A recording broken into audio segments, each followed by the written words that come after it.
Hello viewers, আসসালামু আলাইকুম। কেমন আছেন সবাই? আজ কথা বলবো পটল চাষ নিয়ে। পটল চাষি ভাইদের জন্য সুখবর। সঠিক পরিচর্যা করলে এখন পটল চাষে দারুণ ফলন পাওয়া সম্ভব।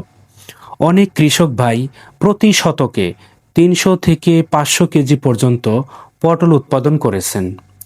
ভালো ফলনের জন্য প্রথমে উঁচু ও পানি নিষ্কাশনের জন্য দোআঁশ জমি নির্বাচন করুন এবং সুষম মাত্রায় ইউরিয়া, টিএসপি ও পটাশ সার প্রয়োগ করুন এবং পটলের লতা অবশ্যই মাচায় তুলে দিন।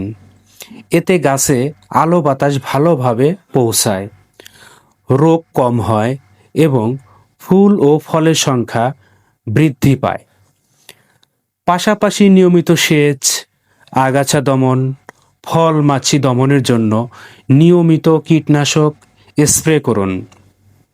2 থেকে 3 দিন পর পর পটল সংগ্রহ করলে নতুন ফুল ও ফল বেশি ধরে এবং উৎপাদন বৃদ্ধি পায়।